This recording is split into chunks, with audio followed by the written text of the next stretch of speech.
Shout out to your balls. Be they subscribed or not, they are the path forward. That, as is common with me, probably was poorly said. Sorry it's taken so damn long for this video. A change of country, a change of jobs, and a change of underwear has just pushed things around a bit too much to focus on what I really want to be focused on. This. At any rate, we're here, you sub-legends, you unsub fence-sitters, and me, the fool in the mask. As long as I have you here, though, whip out those balls and let's have a good look.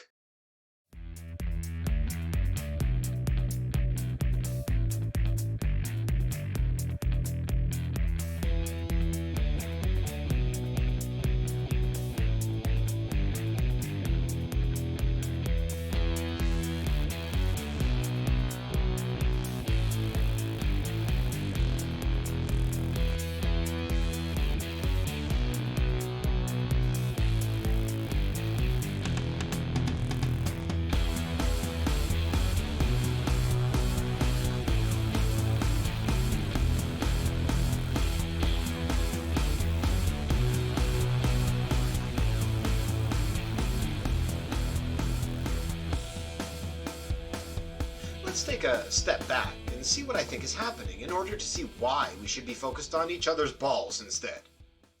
As I've previously said, people seem to treat their beliefs with too much importance. You hit on a large problem in society. People don't know how to discuss topics.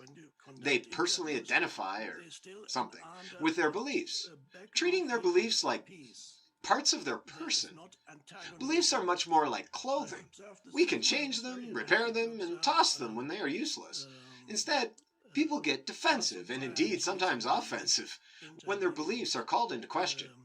You probably shouldn't get too upset when your t-shirt gets a hole. You should probably get a new t-shirt. But this isn't what we see, nor how we act. Take any disagreement you like, and watch how it pans out. Watch what was said, and how the conversation moves, or rather divides. Let's say that Johnny and Sally are arguing over whose dad is stronger. Or we could go with politics, religion, rights, criminal justice, immigration, if it will rain tomorrow or not, and on and on. Okay, let's just stick with Johnny and Sally's world-ending conundrum. What I see happening in the world around me often goes something like this. Johnny will give some reasons, maybe even some good evidence as to why he thinks his dad is strong. Sally will also give some reasons why she thinks her dad is strong, perhaps also with evidence. Johnny may move on to giving some reasons as to why Sally's father isn't strong, as may Sally give some reasons why Johnny's father isn't strong. What most often happens next is that the two continue to disagree, perhaps becoming quite irate at each other. There are many reasons this can, and often does, happen.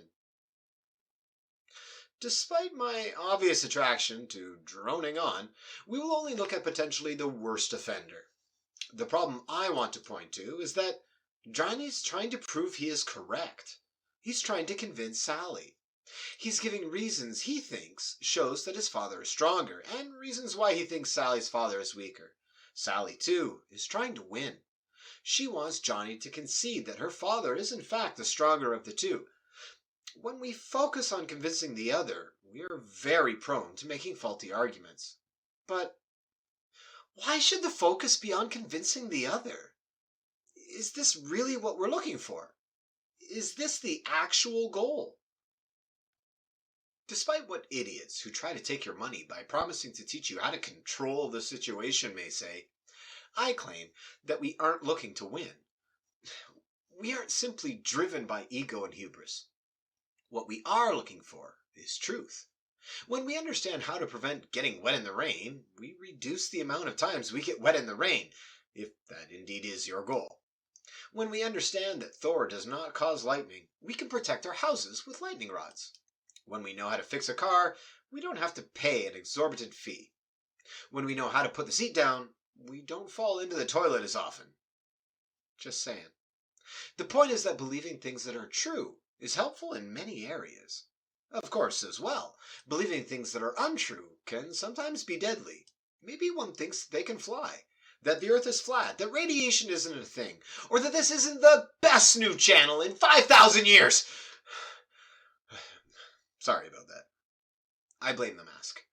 The point is that trying to win an argument doesn't reliably get one to truth. Trying to find truth, however, is the single most reliable way to find it. John Rawls came up with an idea called the veil of ignorance. It is largely considered to be one of the most influential philosophical ideas of the 20th century. Basically, he thought that our biases impact our ideas too much and was interested in a way to minimize this problem. I want to steal a bit from Mr. Rawls to show a very important point.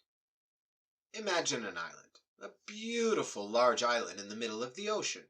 You are the lucky owner of this island, and you want to populate it with all the cool kids. Steve Urkel, Waldo, Ron Weasley, the uber cool squad, so to speak. But you have a problem.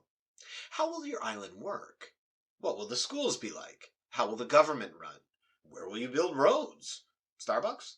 What will the laws be? How cold will doctors' hands be, and how hard do I get to slap someone who cuts into the line in front of me? But wait, it gets harder. Once you've fully designed your island, you will live there, except you do not know who you will be. This is the veil of ignorance bit. You will not be you. You could be anyone. Another age, gender, ethnicity, nationality, religion, etc., etc. It is in your best interest to design the most fair, just, greatest island you can, because you may very well find yourself born with a deformity, as a minority, or with a negative cash flow position. Wait, what the hell is a negative cash flow position? Oh, broke. Thanks, Georgie. So you're designing an island. Let's imagine this island design of yours was contained totally in a globe, so that others can look into it and see all the different aspects of how you've designed your island. A crystal ball.